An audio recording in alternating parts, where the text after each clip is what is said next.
El Señor esté con ustedes. Del Santo Evangelio según San Mateo.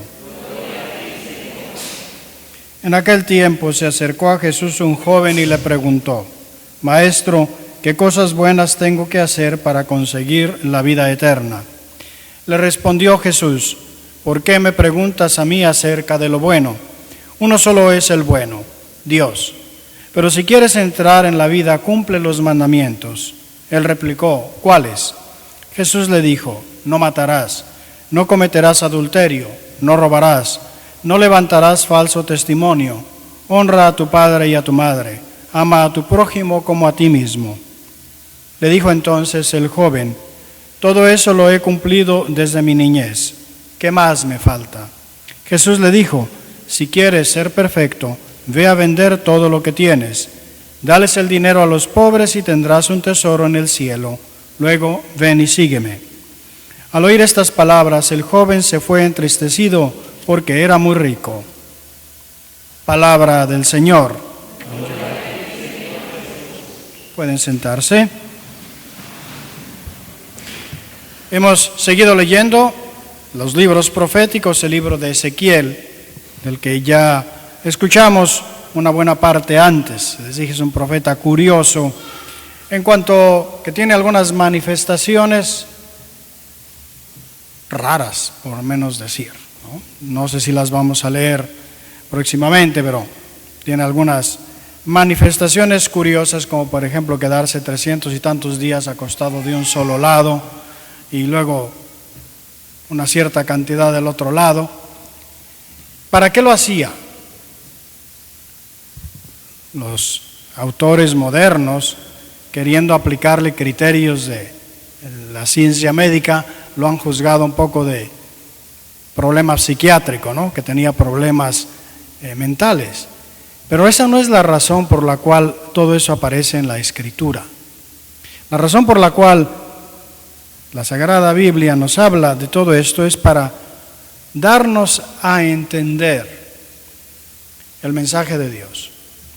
¿Y qué pasa en concreto con este hombre Ezequiel? Le tocó vivir un tiempo sumamente difícil, el tiempo del exilio. Él fue arrancado con su familia y miles de personas de Jerusalén y llevado al exilio en Babilonia. Destruyeron el templo, destruyeron la ciudad. Pero ustedes se pueden imaginar lo que pasa, y a lo mejor a alguno de ustedes les ha pasado, se han tenido que huir de sus países sin nada más que lo que tenían encima. Pues el trauma que eso significaba, y que no se puede sino manifestar también de muchas maneras. Lo grande aquí es que para Ezequiel, todas esas cosas que él experimenta le llevan a descubrir más y mejor el plan de Dios. ¿Qué es lo que Dios está haciendo? Como en este caso concreto, en el que él recibe la interpretación de una desgracia, una tragedia que le golpeó a él directamente. Su esposa, que además él no tenía hijos, y recibió la voz de Dios de interpretación, que el no tener hijos no era tanto porque no quisiera, sino porque era su vida un ejemplo de lo que le estaba pasando al pueblo judío. Vivían en un tiempo en el que tener hijos era de alguna manera llevarlos a la ruina. Su vida se vuelve un reflejo de eso, ¿no? Aquí también su esposa muere improvisamente y él dice: se fue la luz de mis ojos, pero no puede hacer luto. ¿Por qué? Porque el pueblo tampoco va a tener tiempo de hacer luto cuando le caiga la desgracia. Y esa desgracia les va a venir por sus acciones.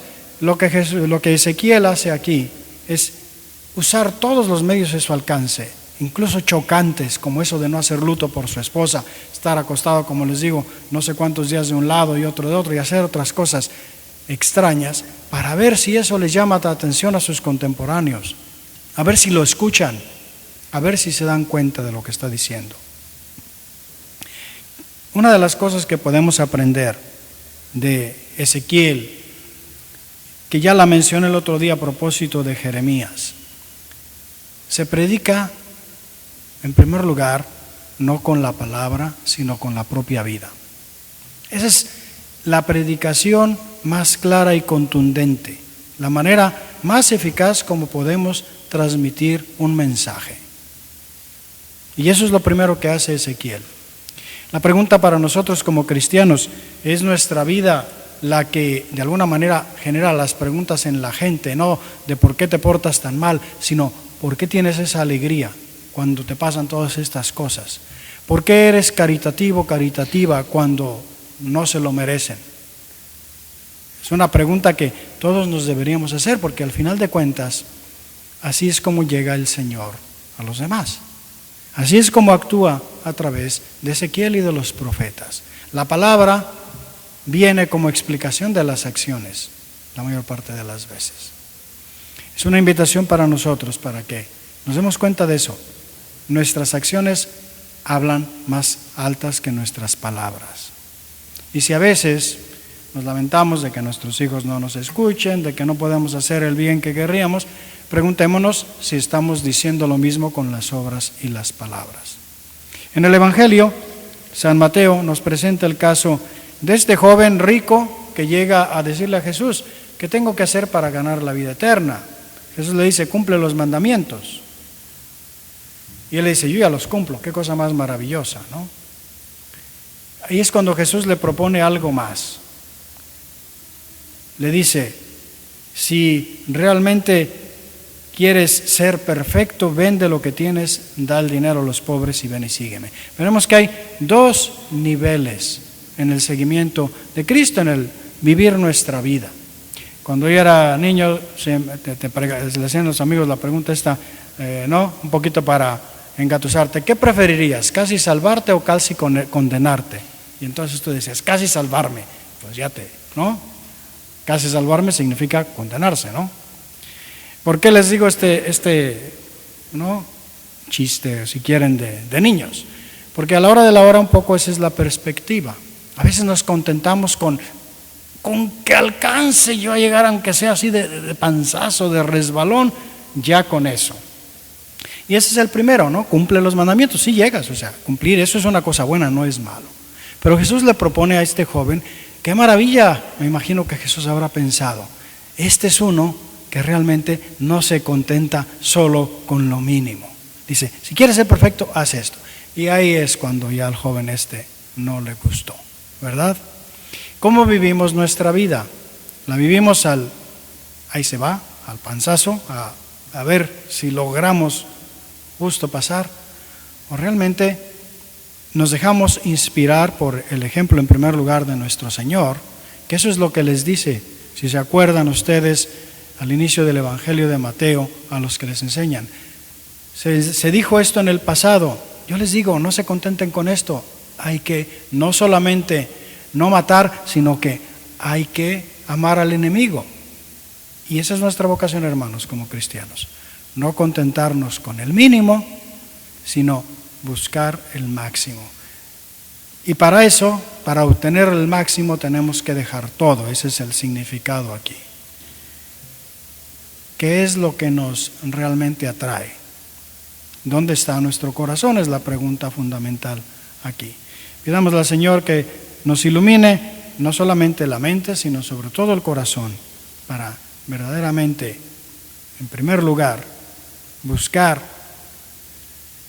la perfección, no tanto en el que no cometamos errores, sino esa perfección de la que nos habla el Señor, de apostar todo por el reino, y que con eso nuestras vidas reflejen lo que muchas veces decimos con las palabras.